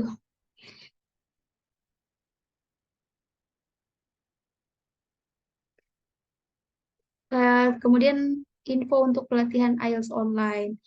Nah, kebetulan Kak Ainur ya, Yunda Ainur, kebetulan kemarin saya sempat ikut beberapa ya yang online, karena mungkin sebelum itu saya belum tahu ada MSPP, jadi ada beberapa yang saya ikutin yang boleh nggak sih rekomendasi Kak? Heeh. Monggo. Yang ori dan abal-abalan, monggo. Saya juga Ini ada sharing info pengalaman aja ya. soalnya. Heeh. Jadi kalau misalnya pengen ini kan apa ya, pengen belajarnya itu yang intensif ya, tentunya kita harapannya itu bisa IELTS offline ya, luring yang kayak MSPP, ikut Baroro, bisa ketemu langsung dengan em, tutornya dan juga bisa belajar langsung dengan teman-teman. Tapi kalau misalnya ada kendala ikut yang luring, misalnya lebih milih online, itu saya ada rekomendasi eh, ini top one aja ya yang pernah saya ikutin dari beberapa, namanya AEA English, apa ya panjangannya, pokoknya bisa dilihat di Instagramnya AEA English. Ntar saya cari dulu ya Instagram AEA English Center. Nah ini sepengalaman saya, alhamdulillah saya banyak dapat tips-tips yang bermanfaat selama waktu saya tes, real tes ya. Ini bukan endorse sama sekali, tapi betul-betul pengalaman saya ikut IELTS course online gitu. Tapi kalau untuk langsung belajar langsung itu lebih direkomendasikan lagi sih, karena betul-betul kita bisa dapat vibes belajarnya dan tidak banyak distraksi, terutama Yunda-Yunda sekalian. Udah, mungkin rekan-rekan lain ada yang bertanya, ingin hendak bertanya lagi? Baik, saya mengambil alih kembali ya, Mbak Fitri, Mbak Nani. Kita harus selesai tepat jam 21.00 karena pesan dari ayah Anda Mutakin, Ahmad Mustakim itu adalah eh, kegiatan Nasyatul Aisyah nggak boleh lebih dari jam 9 malam karena banyak yang nunggu di rumah ya. Saya coba. Nah, ini semua link yang di-share Yunda Mbak Fitri tadi sudah saya share di grup peserta. Bagi yang belum bergabung, silakan bergabung ke link yang tadi saya share, yang gg.gg itu tadi, termasuk PDF, PPT format PDF dari 2 pemateri juga sudah saya share. Jadi ini sambil kanan-kiri, kanan handphone, kiri laptop nih. Harus multitasking ya, jadi perempuan, insya Allah. Tadi ada yang masuk ke saya nih melalui Japri. Mohon jawaban singkat padat aja ya dari Mbak Fitri dan Mbak Nani. Di tempat masing-masing, di Hungari dan Belanda, apakah bahasa Inggris itu memang cukup? Apalagi untuk berkomunikasi dengan penduduk lokal ya. Kan berangkat ke luar negeri itu modalnya cuma bahasa Inggris satu itu aja ya.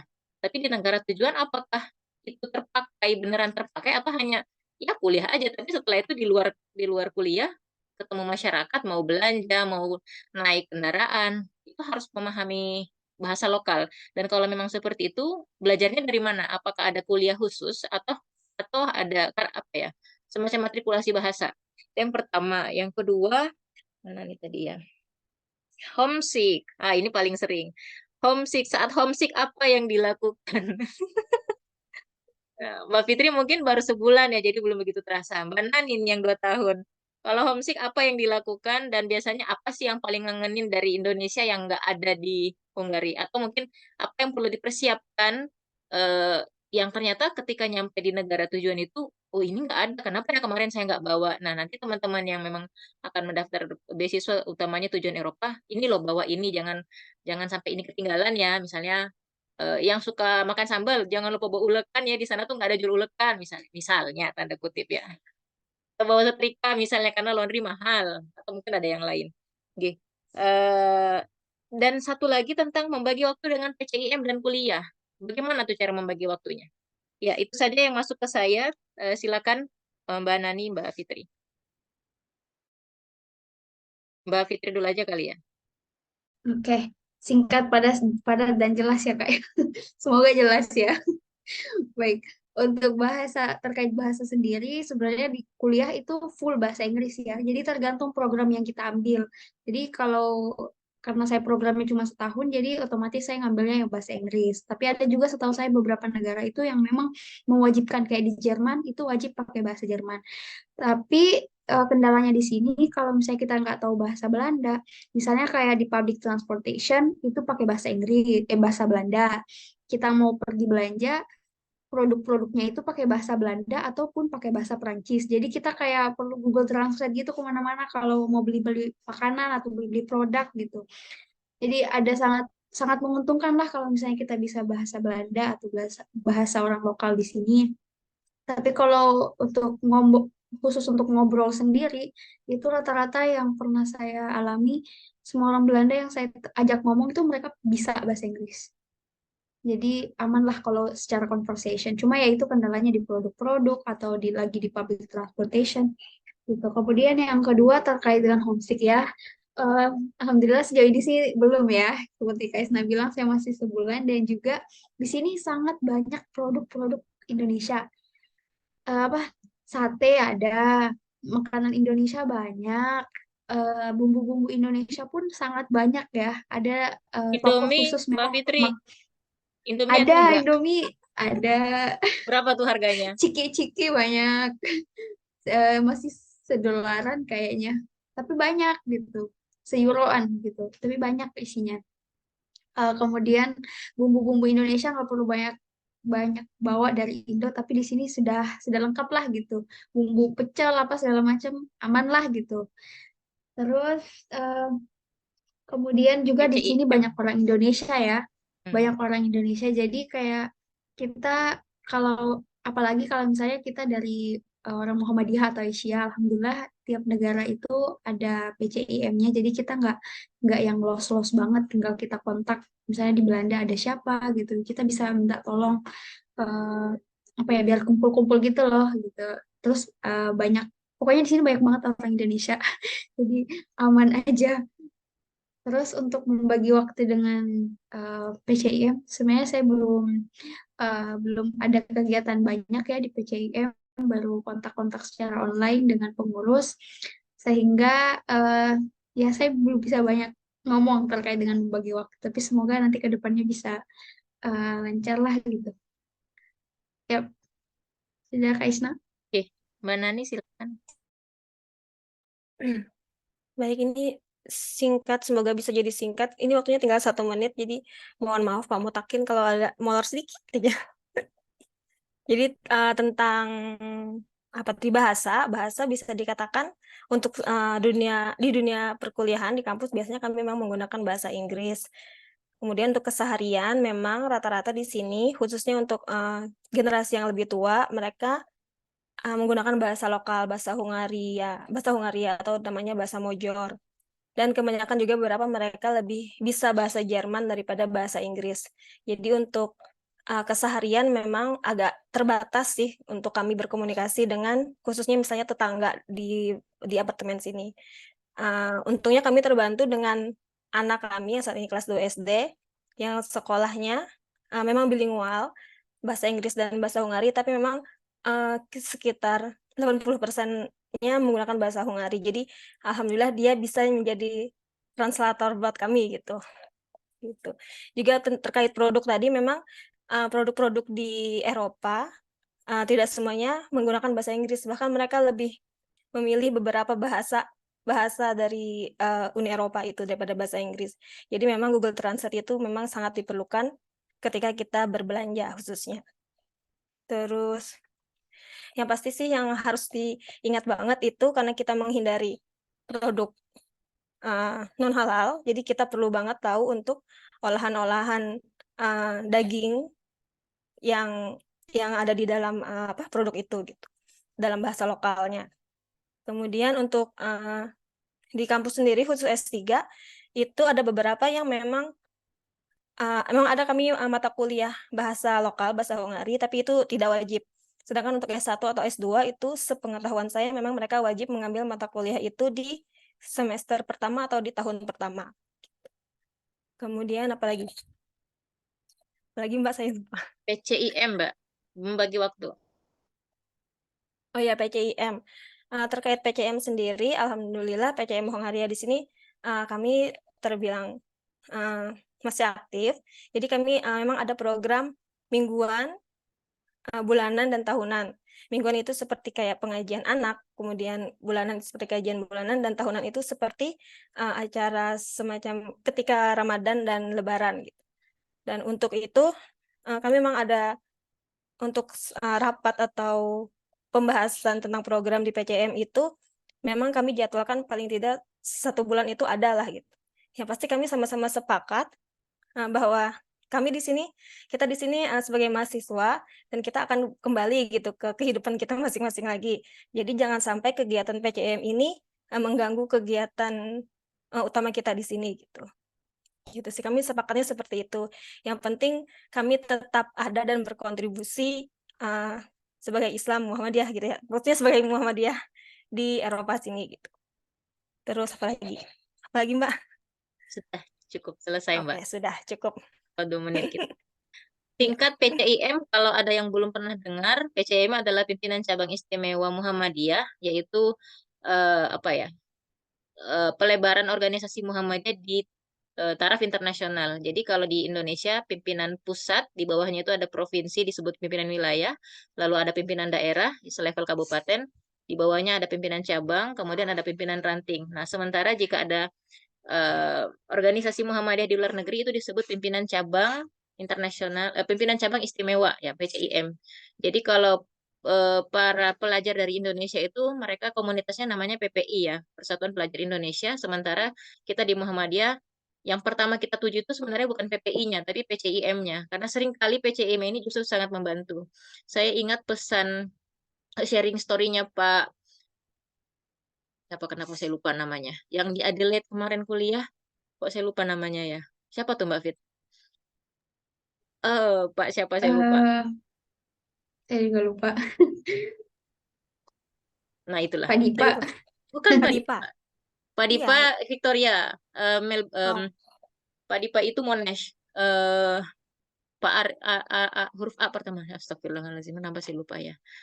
Beliau tuh menceritakan PCIM di Adelaide itu malah ketika ada yang selesai dengan kuliahnya, ada yang pulang, itu nggak ada yang melelang barang-barangnya, tapi justru ditinggal di satu base camp, di mana base camp itu nanti menjadi tempat pengambilan barang gratis oleh calon mahasiswa berikutnya. Jadi misalnya nih, saya kuliah di Adelaide, amin, alhamdulillah. Kuliah di Adelaide, kemudian kelas saya sudah selesai, saya beli kasur, saya beli sepeda, dispenser, dan seterusnya. Saya mau pulang, itu saya nggak jual ke orang, tapi saya titipkan di base camp-nya PCM Adelaide, dan nanti itu disalurkan ke calon mahasiswa berikutnya. Dan sangat membantu sekali, mengingat biaya hidup di Adelaide tinggi sekali ya, seperti enggak. Di Sydney, di Sydney bapaknya yang tadi nih, kenapa saya lupa namanya?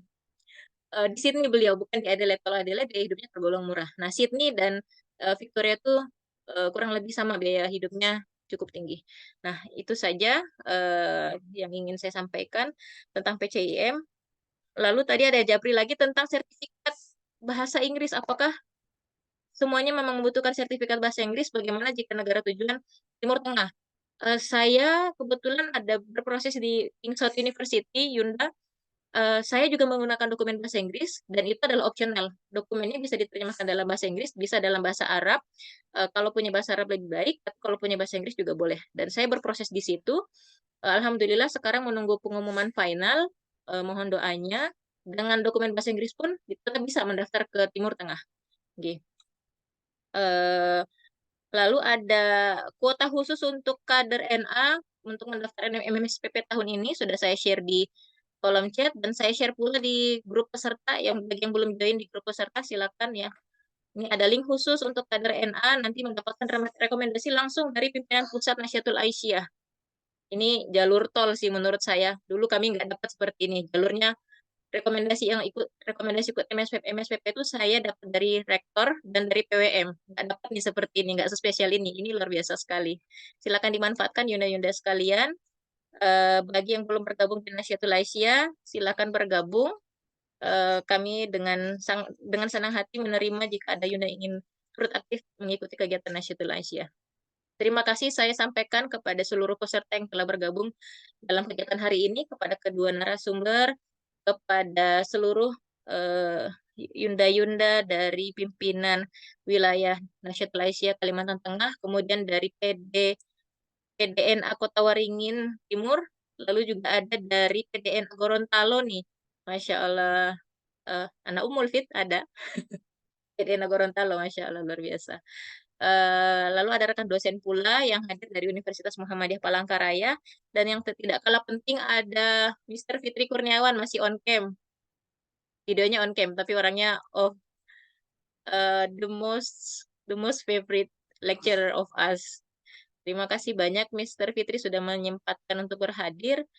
Saya tutup kegiatan sharing session kita malam ini. Yunda-Yunda sekalian, mohon maaf kita lebih dari 7 menit ya, lewat 7 menit dari jam 9 malam. Jika masih ada pertanyaan yang ingin disampaikan kepada dua narasumber, boleh diketik di grup peserta, nanti akan saya teruskan kepada kedua narasumber. Dan silakan tetap bergabung di grup peserta, karena jika ada informasi berkaitan dengan beasiswa akan kami share di grup tersebut. Termasuk ada rencana tadi seperti yang disarankan oleh Mbak Fitri untuk membuat mentoring kelas persiapan beasiswa ya, seperti tadi penyusunan motivation letter, academic CV, personal statement, bahkan esai LPDP. Meskipun bukan yang paling expert, tapi kami mencoba untuk sharing semampu kami, pengalaman yang kami coba, dan alhamdulillah it works gitu. Itu akan kami lakukan nantinya. Mohon maaf atas segala kekurangan. Saya mewakili MC yang sudah izin tadi karena ada uzur. Saya langsung menutup kegiatan kita malam hari ini. Mohon maaf sekali lagi jika terdapat kehilafan dalam tutur kata maupun perbuatan. Nah, dapat salam nih dari Jakarta, Mbak Ade Ubaidah. Insya Allah, beliau dosen Mercu Buana, Jakarta. Insya Allah. Mohon maaf atas segala perkataan dan perbuatan. Saya tutup kegiatan kita malam ini. Albirru manittaqah. Wassalamualaikum warahmatullahi wabarakatuh. Waalaikumsalam Waalaikumsalam warahmatullahi warahmatullahi wabarakatuh. wabarakatuh. Terima kasih Kak Isna.